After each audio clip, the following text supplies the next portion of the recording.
Have you ever boarded a plane and thought to yourself, I hope the pilot is a transgender refugee? Have you ever gone to the emergency room and said, I hope my medical team is incredibly diverse? Have you ever moved to a new city and said, I hope the police department hit its equity goals for the year?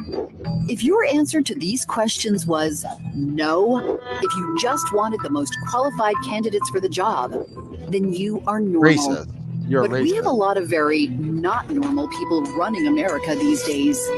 Left-wing politicians believe skin color or gender identity should determine who gets the job. Democrats used to care about the middle class. Now they just care about your race and your gender. You know what woke means? It means you're a loser. Everything woke turns to shit, okay? Have you ever boarded a... There you go.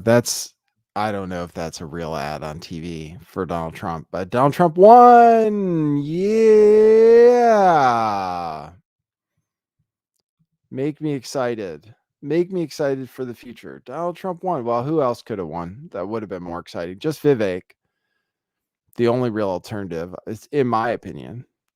But he's out of the race now. So Vivek the snake is gone, and Trump and Vivek made up.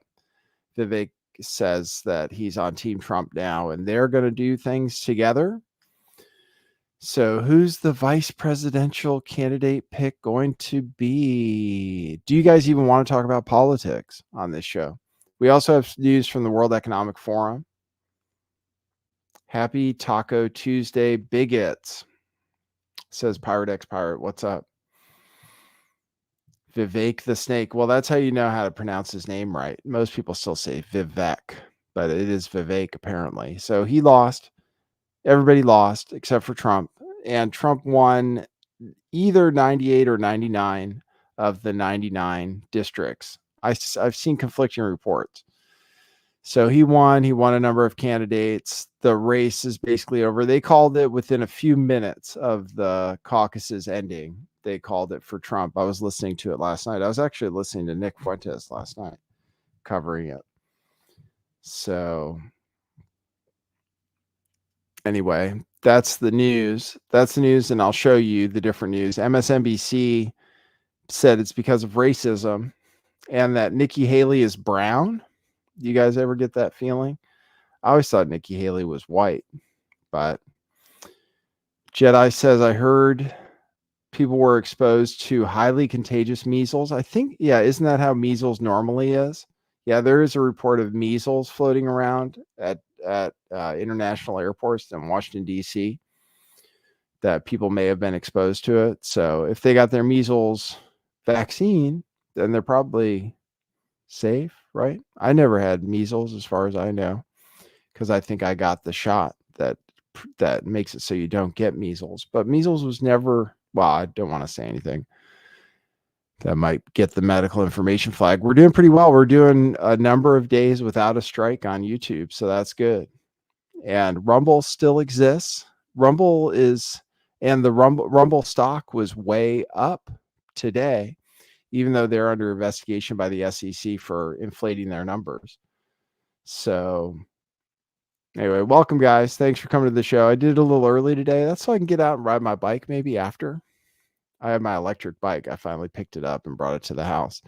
Those things are pretty fun. You can go pretty far with them, pretty fast too. So that's what I'll be doing after the show is over. You like my outfit?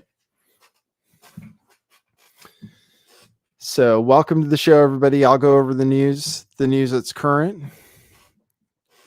I'll show you about the Bitcoin's doing okay right now. That's good news.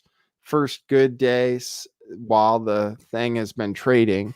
It went down after being listed on the stock exchanges. So it's going back up. That's good news. I was watching that before we started. So, all right, guys. So welcome. I'll go over the various news. I'll go over the various NBC freakouts. I could play you the latest ad saying Trump's a dictator. What do you guys think? Are you guys Trump fans mostly? Are you excited that he won and that he's definitely going to win the nomination? I should take a look at we'll take a look at polls. we'll take a look at betting odds the way we often do on this show. So Streetgo says, hell yeah, bike content. Yeah, I wish I could. The way I have my phone set up, I could record myself riding my bike and it would show me, but I can't. I'd like to present the other way. So maybe I'll look into that. I'm trying to figure out a way to capture my bike rides and then make that YouTube content. It would look good. They're cool. It's a nice scenic route here in California. I think I'm going to ride down to the beach today. So Jedi says, did you hear about the Harvard disinformation scholar who was pushed out by a $500 million donation from Facebook? No, I haven't heard about that. Caucus. Spaldo. Caucus. So Trump won 51%. What do you guys think? You think he's going to win? And he's winning in Georgia right now. A new Georgia poll came out, and he's way ahead of Biden. The interesting thing was that if they show the hypothetical matchup between Biden and other people who could be the nominee, like Haley, and Trump doesn't perform as well as Haley does against Biden. So there still are never Trumpers, even Republicans. But yeah, it's sad. Censored Mom says not voting. Yeah, I don't think I will either. I mean, DeSantis, I was excited about originally. He seemed like a good anti-establishment candidate at first from how he was governing in Florida. But ever since he became a candidate, and especially the way he is about Israel and stuff, not my cup of tea. And I'm not excited about him at all anymore. It actually, I was excited about him. And there was a time when Ron DeSantis was favored to win the Republican nomination, believe it or not, as far as betting odds go, even though he's never polled that well. Betting odds had Ron DeSantis actually as being the favorite to win the Republican nomination for a time, but it's way off of that now. So I'll show you the latest betting odds and stuff. So Street Ghost, yeah, maybe Street Ghost, you can get me hooked up with a GoPro or something for my helmet. So yeah, trying to do that, trying to take long bike rides. It's therapeutic, and I need therapy badly. So welcome to the show. I'll play my intro and then we'll play you some videos and stuff. All right. Okay, cue musical intro. Boy, that's brilliant.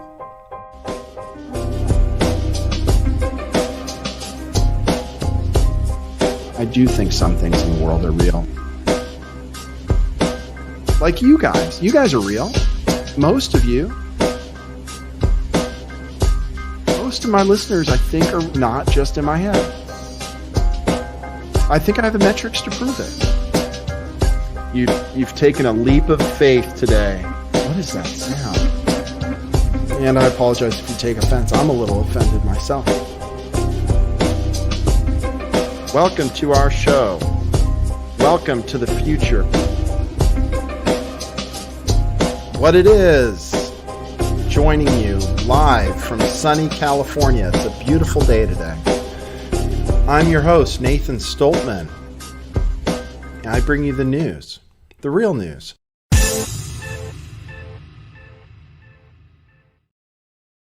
Yes, that's correct. I bring you the real news. I wanted to give you the actual map, which shows that Nikki Haley won one district, one that went very heavily for Biden.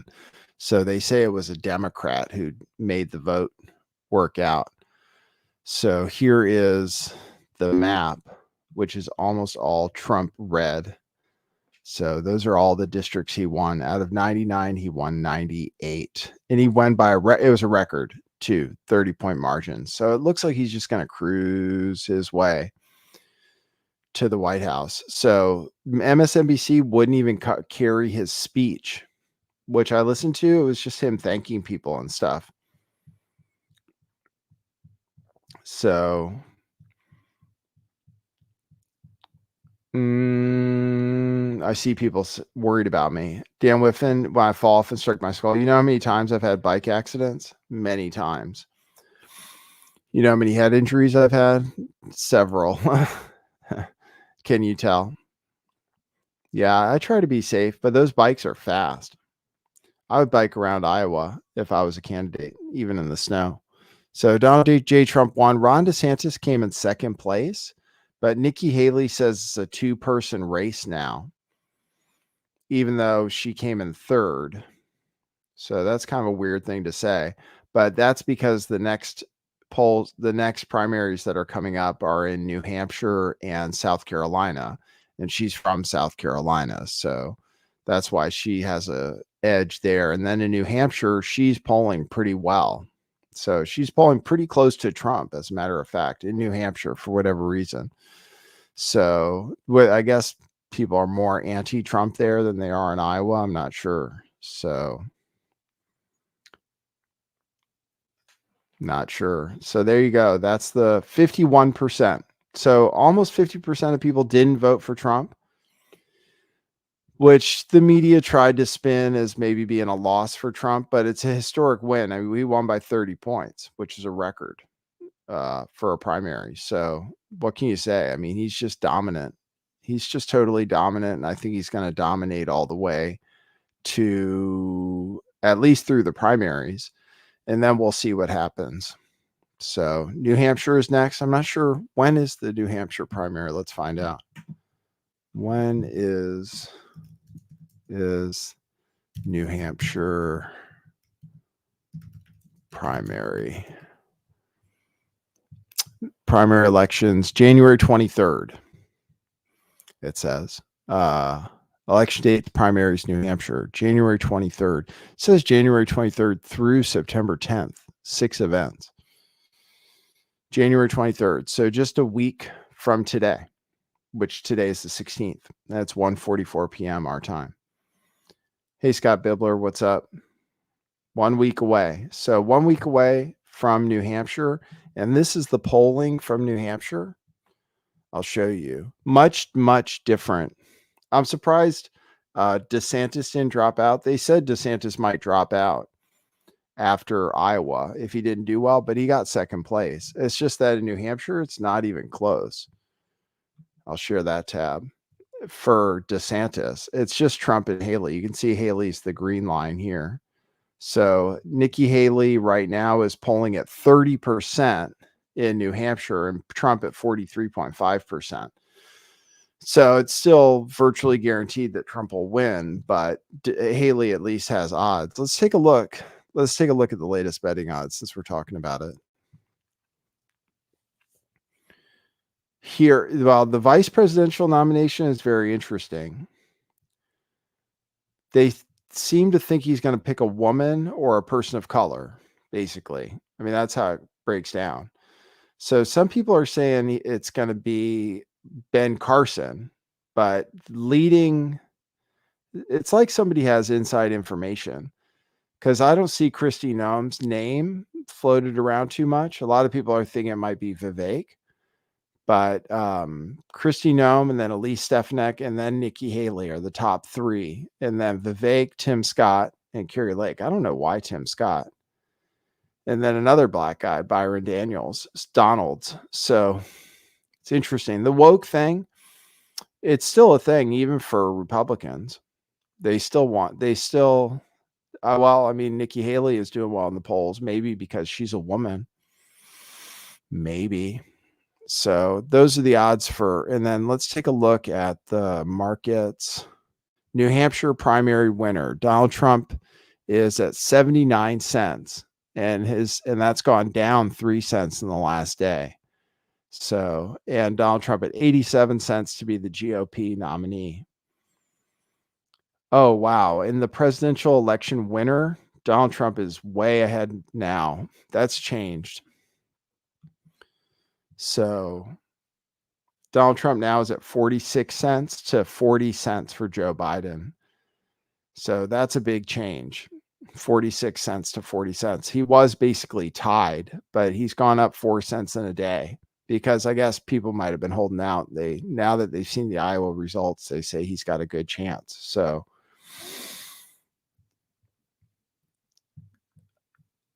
Scott Bibler says, I think if Trump took Haley as VP, that would work.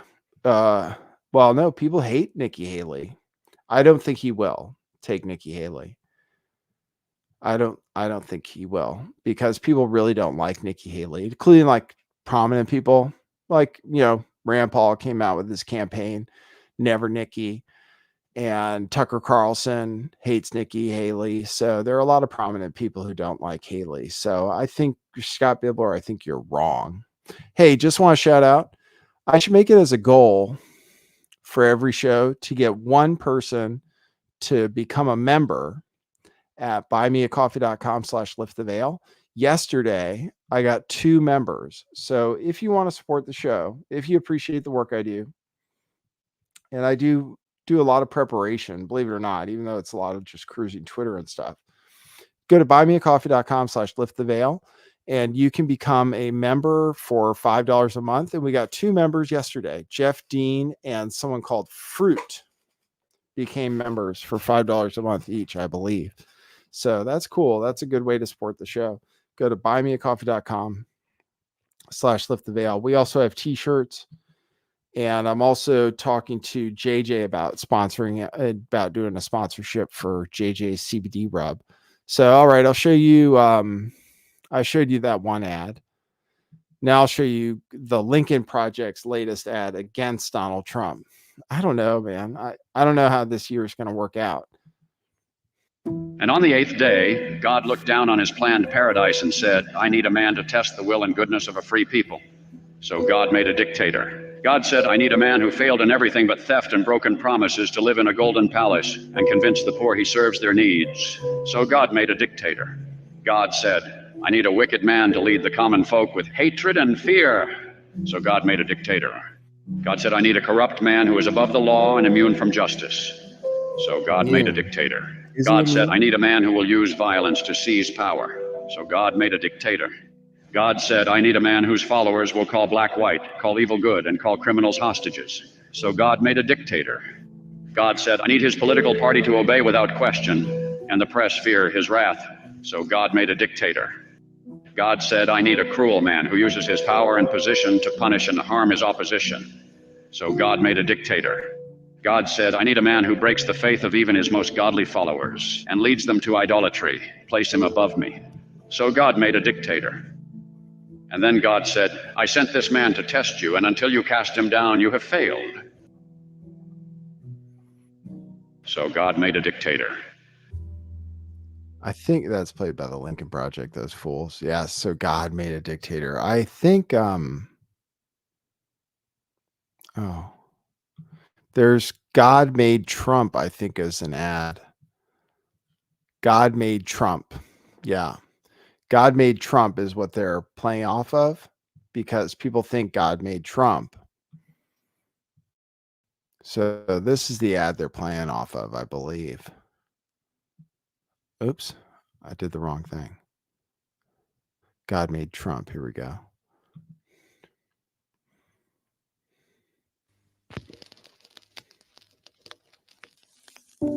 This was the ad for Trump. And on June 14th, 1946, God looked down on his planned paradise and said, I need a caretaker. So God gave us Trump. God said, I need somebody willing to get up before dawn, fix this country, work all day, fight the Marxists, eat supper, then go to the Oval Office and stay past midnight at a meeting of the heads of state. So God made Trump. I need somebody with arms, strong enough to rustle the deep state, and yet gentle enough to deliver his own grandchild. Somebody to ruffle the feathers, tame cantankerous World Economic Forum, come home hungry, have to wait until the First Lady is done with lunch with friends, then tell the ladies to be sure and come back real soon, and mean it. So God gave us Trump. I need somebody who can shape an axe, but wield a sword, who had the courage to step foot in North Korea, who can make money from the tar of the sand, turn liquid to gold, who understands the difference between tariffs and inflation, will finish his 40-hour week by Tuesday noon, but then put in another 72 hours. So God made Trump. God had to have somebody willing to go into the den of vipers, call out the fake news for their tongues as sharp as a serpent's. The poison of vipers is on their lips, and yet stop. So God made Trump. God said, I need somebody who will be strong and courageous, who will not be afraid or terrified of the wolves when they attack. A man who cares for the flock, a shepherd to mankind who won't ever leave nor forsake them. I need the most diligent worker to follow the path and remain strong in faith and know the belief of God and country. Somebody who's willing to drill, bring back manufacturing and American jobs, farm the lands, secure our borders, build our military, fight the system all day, and finish a hard week's work by attending church on Sunday. And then his oldest son turns and says, give me a break. Dad, let's make America great again. When's the last time you went to Dad, church? let's build back a country to be the envy of the world again. So God made Trump. It's weird. Trump used to... There's never anything religious about Trump before. But then he showed up at that church holding the Bible and stuff. That's not how he is. Like, he was pro-choice and everything before, or pro-abortion, you would say, before. And I don't think he goes to church or anything. So it's funny that evangelicals like him so much. We'll hear MSNBC complain about white people. So here's Vivek Ramaswamy. This is his speech. Okay, cool. 3 minutes, 33 seconds. I'll play the whole thing. Why not? Tonight, I want to first thank our incredible This is team Vivek's that speech. has worked their tails off for the last year and the last month here in Iowa. All of you volunteers, you have lifted us up from February of last year when we got into this. Nobody knew who we were. Nobody knew what we were up to. And together we have created a movement that I think is going to carry our nation to the next level. And for that, all of the patriots across this state, across this country, everybody watching on the live stream, we are so grateful to you. And I promise you this, we are just getting started in leading this movement. If you turn up your headphones, it's louder. If you turn up the volume. I just turned up the volume and it was okay. Not loud enough? Well, anyway, this is 3 minutes long. I don't need it. It's all right. Joy Ann Reid wearing a blonde wig. Joy Reid, now they just call her Joy Reid. She used to be Joy Ann Reid, I believe. She says that it was because of racism that Nikki Haley lost because she's a brown lady. So, New Hampshire. And I think to the point that you made, Steph, I mean, it's louder. the elephant in the room. She's still a brown lady that's got to try to win in a party that is deeply anti-immigrant and which accepts the notion that you can say immigrants are poisoning the blood of our country. She's getting, birthered by Donald Trump. And I don't care how much the donor class likes her, which will ramp up a lot, the better she does in New Hampshire. So it's still a challenge. I don't see how she becomes the nominee of that party with Donald Trump still around. I can't picture it happening. Maybe it could happen. Ron DeSantis' only argument for staying in it is he's the white guy, that he can still make the appeal to white evangelists. While we have New Hampshire. And I think to the point. It's not true. People aren't like that now. People would, I think Republicans would elect a black person. I think actually wokeism is spread out far enough that people want a female candidate. They'd love it if Nikki Haley was a great candidate. And I don't know who sees her as brown. She seems white. She's passing as white. So hold on. Let me see. Where is the... Yeah, then this is, so she's wearing what some people are calling a Trump wig. If you're proud of being black, I don't know though, I'm not black, but I would say if you're proud of being a black woman, why don't you have natural hair? Why don't you do the natural hair thing? It's weird having a blonde, straight wig. It appears like a Trump. It looks a little Trumpy. So that was one thing she said, was that it was because of racism that Nikki Haley lost. Here she is talking about how Iowa's all white Christians and that's the problem. So I don't understand the appeal so much of Trump amongst evangelicals. although he does like Israel and stuff. But because he's not a particularly religious person, but this is her making basically kind of racist comments about white evangelicals. But, I feel like the important sort of data point, and Steve talks about it a lot. He's going to probably talk about it a little more tonight, is that these are white Christians. That this is a state that is overrepresented by white Christians that are going to participate in these caucuses, especially tonight. Earlier today, reached out to Robbie Jones, from the Public Religion Research Institute, knowing that we were going to talk about Iowa. And this is a hyper evangelical white state. And he said the following to me: Iowa is about 61% white Christian. The country as a whole is approximately 41% white Christian. And in Iowa, we're talking about evangelical white Christians. And he said the following, because I asked him, what do they get out of supporting Donald Trump? Because he keeps losing, he keeps delivering losses and losses and losses. And he said the following: they see themselves as the rightful inheritors of this country, and Trump has promised to give it back to them. All the things that we think about electability, about, what are people gaming out, or none of that matters when you believe that God has given you this country, that it is yours, and that everyone who is not a white conservative Christian is a fraudulent American, is a less real American. Then you don't care about electability. You care about what God has given. So there you go. You don't care about electability. Well, Donald Trump is leading in the polls, so I know how they can say he's not electable now that he's leading in polls. He wasn't.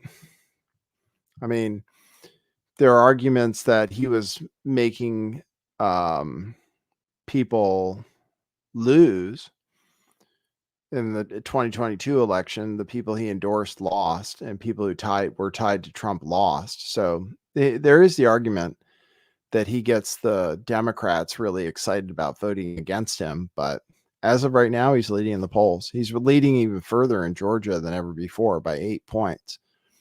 So here is Democrats in favor of Nikki Haley. I'll show you that in the one district that she won. It's right here. This is Democrats came in, registered as Republicans to vote for Nikki Haley. And yeah, her name is Nimrata. Very interesting night. They just finished voting. This was a room in favor of Nikki Haley, overwhelmingly so. Ron DeSantis second, Donald Trump a distant third. The most interesting development of the evening, and Anthony Salvanto will find this to be very interesting indeed. They had 50 forms for people who wanted to register tonight or switch their party registration. They ran out of those forms. Members of the caucus team here had to run out to multiple people's homes to get printer paper and get their printers fired up. They printed another 25 or so sheets of paper. They estimate about 75 people were new registrations or switched their registration from Democrat to Republican in order to play in this caucus tonight. And I think that's a big reason why Nikki Haley was lifted up. You're getting a little noise here as they clean up. Was so impressive in this particular outing. If she can repeat that, because we're talking about 20% of the vote here, thereabouts, give or take, were new registrations or crossovers, and that is above the typical rate. You see estimates about 10% in a typical open caucus. So if she can outperform in counties like this one, at caucus sites like this one, then that bodes well for her ability to have a strong second, which of course is what her campaign really wants, to drive the narrative into New Hampshire. There you go. I rang the bell at 100 viewers. Sumi gets very excited when you ring the bell. She came right into the room. Hey, Sumi, you want to be on camera or anything for people? She gets excited when you ring the bell. So I'll ring the bell anytime somebody becomes a new member at buymeacoffee.com/lifttheveil, or when we get to important landmarks like 100 viewers. So then MSNBC ran the entire speech from Ron DeSantis last night, his losing speech, but refused to run Donald Trump's winning speech. So this is why they said they did that. on MSNBC. I just have to do a little bit of business just for a second. At this point in the evening, the projected winner of the Iowa caucuses has just started giving his victory speech. We will keep an eye on that as it happens. We will let you know if there's any news made in that speech, if there's anything noteworthy, something substantive and important. The reason I'm saying this is, of course, there is a reason that we and other news organizations have generally stopped giving an unfiltered live platform to remarks by former President Trump. It is not out of spite. It is not a decision that we relish. It is a decision that we regularly revisit. And honestly, earnestly, it is not an easy decision, but there is a cost to us as a news organization of knowingly broadcasting untrue things. That is a fundamental truth of our business and who we are. And so his remarks tonight will not air here live. We will monitor them and let you know about any news that he makes. Steph, I interrupt. I was just saying, I believe Knowingly broadcasting untrue things. There's a funny clip of Rachel Maddow crying at there's this clip of Rachel. The AP has just broken some new news. This has just come out from the Associated Press. This is incredible. Trump administration officials have been sending babies and other young children. Oh, hold on.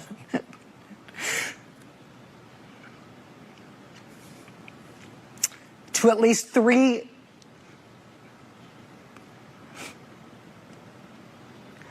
Can we put up the graphic of this? Thank you. Do we have it? No. 3 tender age shelters in South Texas. Lawyers and medical providers. Just, I think I'm going to have to hand this off. Yeah. Sorry. That does it for us tonight. We'll see you again tomorrow. Now it is time for The Last Word with Lawrence O'Donnell, where he is live in Brownsville, Texas. Sumi was barking the whole time. Yes. You like Rachel Maddow? Come here. Come here. You want to be on camera? Come on. You want to be on camera? Come on. Yeah. Okay. That was her pretending to cry at the tender age shelters. So this is why they didn't want to show Trump. If the fake news would become real and honest news, 90% of our problems in this country would be solved. They would be solved. If the fake news, 90% of our problems would be solved if it weren't for the fake news. Okay. So let's see what else I have for you. This is there's a poll that shows, well, it's not that important. So this is the latest case that Donald Trump now has to go to. For this crazy lady who said that she was raped in a dressing room. And then she said that rape is sexy. So this is, what's her name? Jean Carroll, who filed a defamation case against Trump because Trump said that he never met her, didn't know who she was, etc. So she's filing a defamation case against him, which he has to sit into. This was her on Anderson Cooper, where she said rape is sexy. You don't feel like a victim. I was not thrown on the ground and ravished, which the word rape carries so many sexual connotations. This was not sexual. It hurt. But I think most people think of rape as it is a violent assault. It is not. I think most people think of rape as being sexy. Let's take a short break. Think of the fantasies. Oh, really? We're just going to take a quick break. If you can stick around, we'll talk more on the other side. Most people. You're fascinating to talk to. You don't feel like a victim. I was not thrown. Woo! That's crazy. He was like, we are going to a break right now. So anyway, that's the latest on Trump. He's got all his issues. He's got all of his legal challenges. I wonder if he'll just win them all. So this is the most recent one, or the one he's facing now. So he's got to go do this while still campaigning in New Hampshire. So yeah, she's nuts. Yeah, people do have rape fantasies. They have rape fantasies, but most people don't think of it that way. But people do have fantasies. It's true. So she has a point there. Do you want to hear Klaus Schwab's. So the WEF Davos is going on right now. All the private jets are there. All these people there trying to tell you how to live your life. So here I have Klaus Schwab's full speech, or at least 3-minute speech, if you guys want to listen to it. He says that they need to regain the public trust. So here is Klaus Schwab. Today, we stand really at a unique juncture in human history, facing challenges that are as diverse as they are profound. The special role of the World Economic Forum is not to look just at one single issue. It is a place where at the beginning of the year, we come together to analyze the state of the world in a systemic and strategic way, and hopefully to find common ground to generate positive impact. Geopolitically, our world, as my friend and colleague said, Børge Brende, geopolitically, our world is more interconnected, yet paradoxically, more divided and fragmented than ever. Economically, we grapple with sluggish growth. The very fabric of our societies is inclusiveness, which is in doubt. Environmentally, we confront the relentless challenges of climate change, a threat to our planet's delicate balance. And technologically, climate change, there's like record ice, I've heard, in the North Pole, in the northern Arctic regions. Apparently there's record ice this year. And with all this cold weather, people are having a hard time believing in it. But we navigate uncharted waters where innovation offers boundless opportunities, but also unprecedented risks. So steeply transformative challenges, which are actually the cornerstone of our program, lead to uncertainty, generalized fear, and pessimism. They force us into a mode of short-term crisis management at the detriment of long-term strategic and sustainable solutions.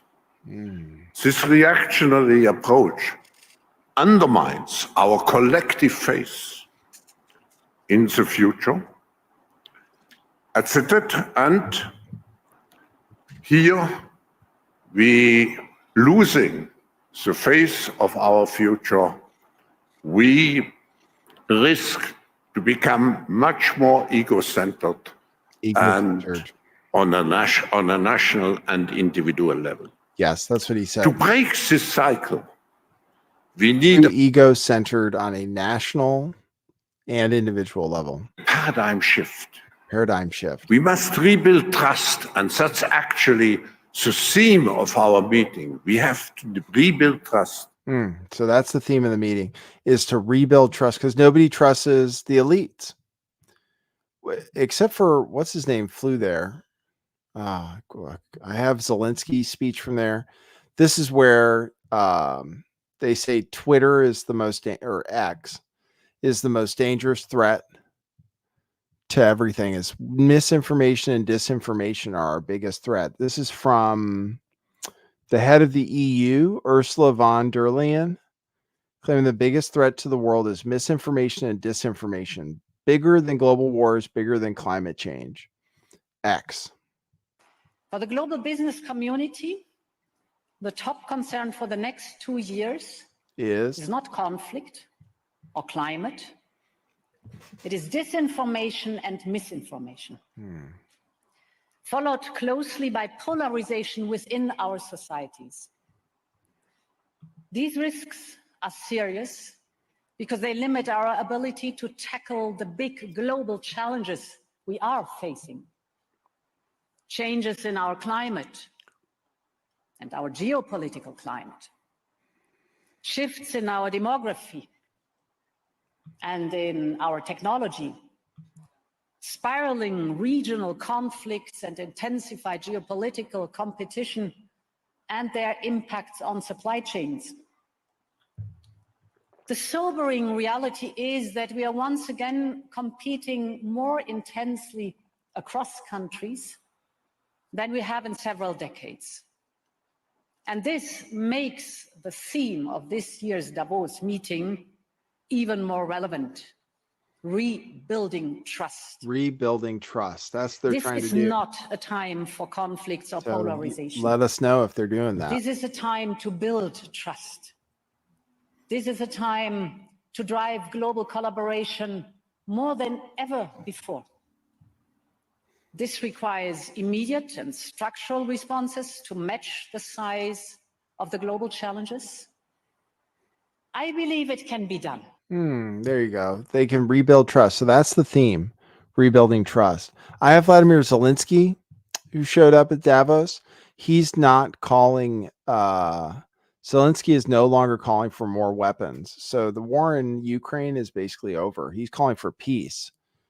So I'll play that. This is Zelensky at the World Economic Forum. He is calling for peace now, and he's not asking for more money or more weapons anymore. So he hasn't invited Russia to this peace summit that he wants to have in Switzerland, but he's asked for a peace summit to be put together. So this is Zelensky's speech. We must make it possible to answer the most important question.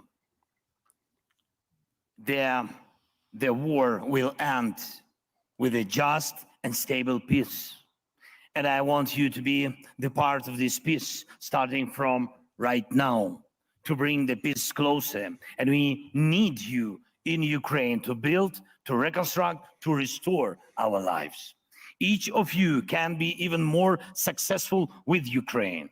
And these days, right here in such beautiful country, in Switzerland, we have made a key political contribution to the possibility of ending the war. There was the most representative meeting of national security advisors regarding the implementation of the peace formula. More than 80 countries and international institutions were represented. Yesterday, I had very productive negotiation with the president of Switzerland and discussing the possibility of holding a summit at the leaders level in Switzerland. The first summit, the Global Peace Summit. Today, our teams have already begun work on organization such a summit, not the World War III, but the Global Peace Summit. And I invite every leader and country that respects peace and international law to join us.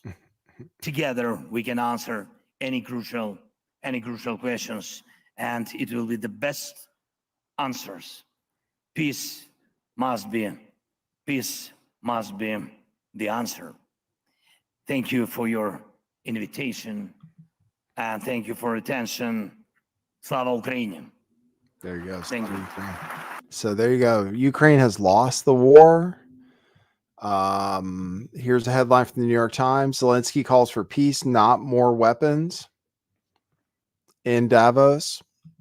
Here is Javier Milei, who's gone to the world, who's on his way to Davos on a commercial flight, unlike everybody else in their private jets. So taking a commercial flight, this is what he said is the reason he wants to go to Davos, is to spread the idea of liberty. Here he is. Here, you have to read subtitles.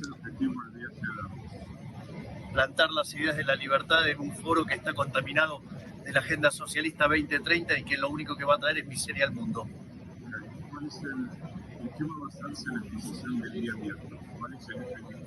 Que la libertad es la llave de la prosperidad.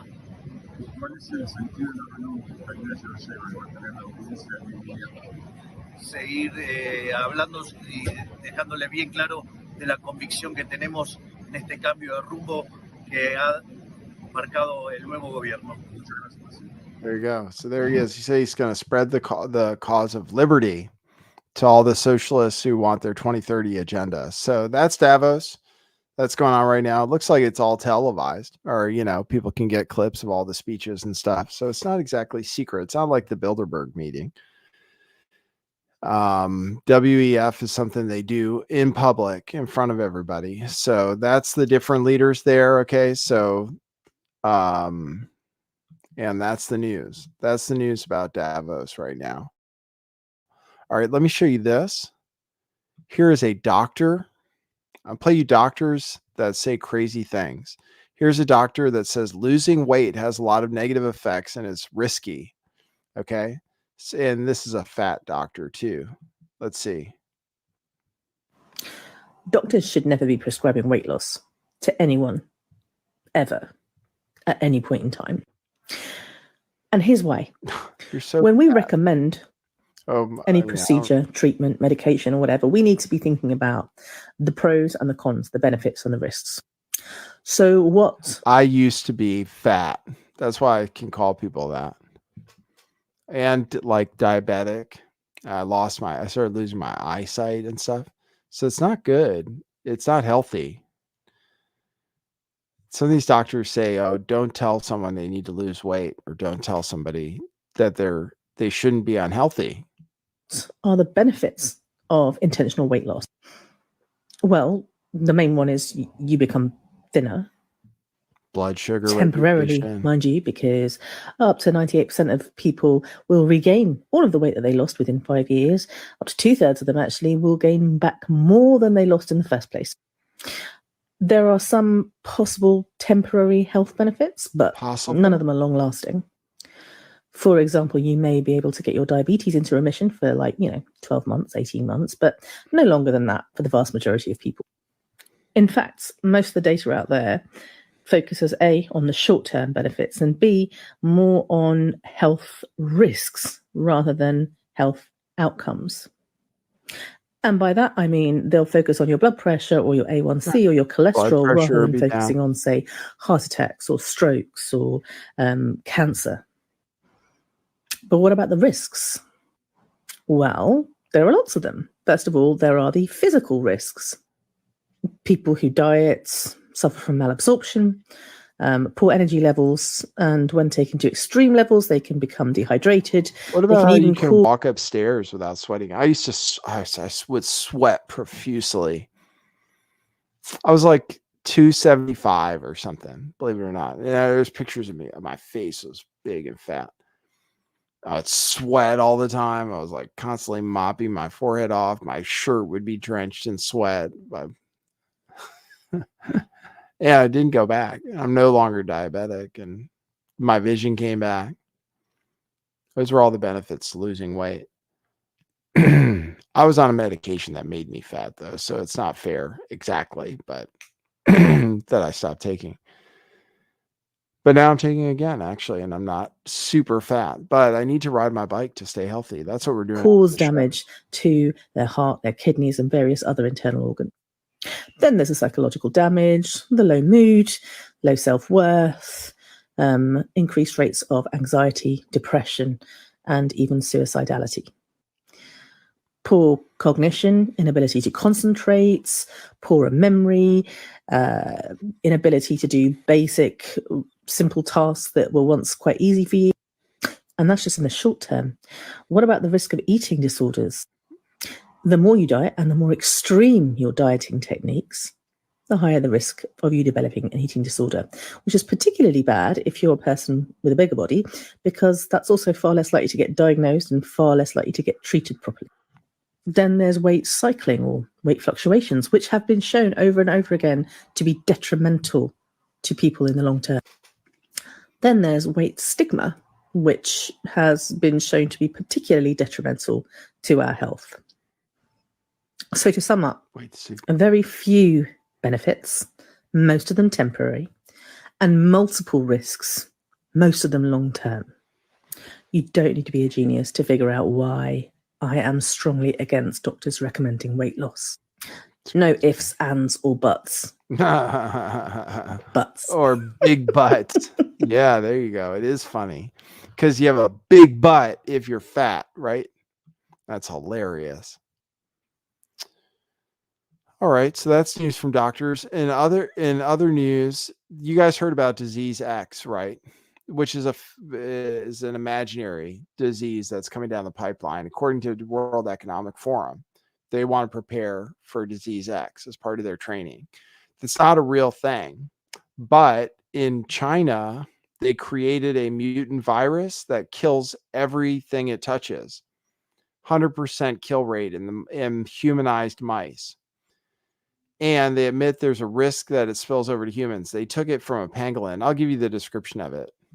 This was posted by John, whatever his name is, the nurse, doctor, John Campbell. This is John Campbell talking about it. Now, last week there was published some really concerning research from China. What the researchers did was they got a virus from a pangolin. That's these charming little creatures that are so abused throughout Eastern Asia, particularly. They took a virus from the pangolin and they cultured it in cells in the laboratory. And they then infected mice with it. And it killed all of the mice that had infected through brain infection. So they've generated this new virus that kills 100% of mice it's infected with. But it gets worse, because the mice that were infected were humanized mice. Now, these are called transgenic mice. In other words, they were given some human genes, and they were given human ACE receptor genes that were expressed by the mouse. So these are essentially human ACE receptors in genes. And it was a coronavirus from the pangolin, and it killed 100% of the mice that were infected. And these are the things that they are jiggling around with in laboratories. This is absolute madness. And it needs to be banned yesterday, as far as I'm concerned. There you go. That's John Campbell talking about it. Yeah, Chinese scientists found they pulled something from a pangolin, incubated it through human cells, etc. So that's the latest on possibly disease X. All right. Oh, here in Davos, by the way, plenty of the escort services in Davos are fully booked right now. Escort services are completely booked as World Economic Forum begins. Good for them, guys, getting their groove on. Escort services are completely booked. Okay, so in other health news, Dr. Drew is alarmed that these marijuana studies are showing chances of developing bipolar or schizophrenia rises 50% after cannabis use. So that's very interesting as someone with some mental health issues myself, but cannabis apparently is causing some problems for some people. So be careful, certainly be careful with it. It is very strong. Some people do a lot of it. So be careful. Yeah, apparently it can lead to schizophrenia or bipolar in younger people. So, all right, finally, I'll give you some economic news and an economic video. Fed's manufacturing survey suffers biggest 2-month collapse in history besides during COVID. So we are possibly headed towards a recession. Well, we're probably headed toward a recession. So we'll keep following the numbers. So here is some news about the Fed's largest loss in history. And it would be a bankruptcy if it was anybody other than the Fed. Let me play that for you. The Federal Reserve just reported its largest loss in history by far, but don't worry, you'll be covering it. A few days ago, the Fed announced its preliminary 2023 financial statements. Note these are not audited results. We have to take the Fed at its word. You may recall Ron Paul's decades-long campaign to audit the Fed, which failed since the Fed is an unconstitutional racket who answers to nobody. As Murray Rothbard noted, the Fed actually has less oversight than the CIA. At any rate, even with the Fed grading its own homework, last year it reported an operating loss of $114 billion. To put that in perspective, would be the third largest bankruptcy in American history, just behind Lehman Brothers and Washington Mutual in 2008, both ironically also caused by the Fed. But of course, that's the losses in a single year, with much more to come. So how did the Fed lose so much money? Some of it comes from their paying Wall Street to park money at the Fed, which they do to hide inflation and because they like sending money to Wall Street. But the bulk of the Fed's losses are because they printed trillions to finance COVID lockdowns, used those trillions to buy bonds, mainly government debt, and then when they panic hiked rates to try and choke off inflation, bond prices collapsed, meaning the Fed's pile of $9 trillion worth of bonds started losing money hand over fist. In fact, estimates of unrealized losses, meaning money the Fed has lost but hasn't yet fessed up to, could be well over $1 trillion at this point. Yep. Of course, those unrealized losses don't come clean until the Fed sells the bonds, which they do either because the bond matured, so bonds have fixed times like 90 days or 5 years, or because the Fed pawned them to try and soak up inflationary dollars called quantitative tightening.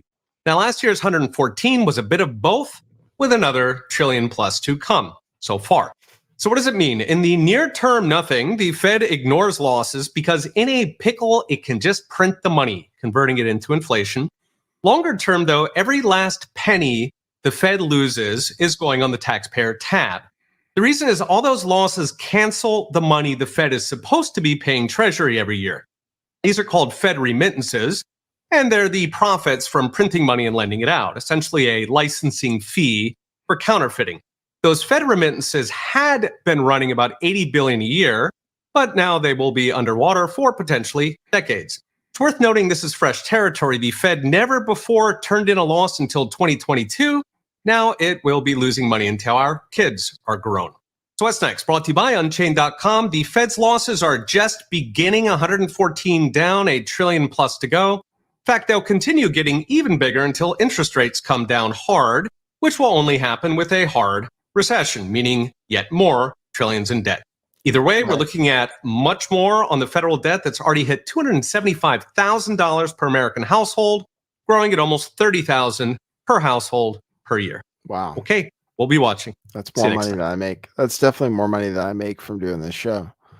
$30,000 a year. I can't keep up. So yeah, support the show. If you like, go to buymeacoffee.com/lifttheveil, become a member, donate any number of coffees that you'd like. Go to our store, truthclothing.io.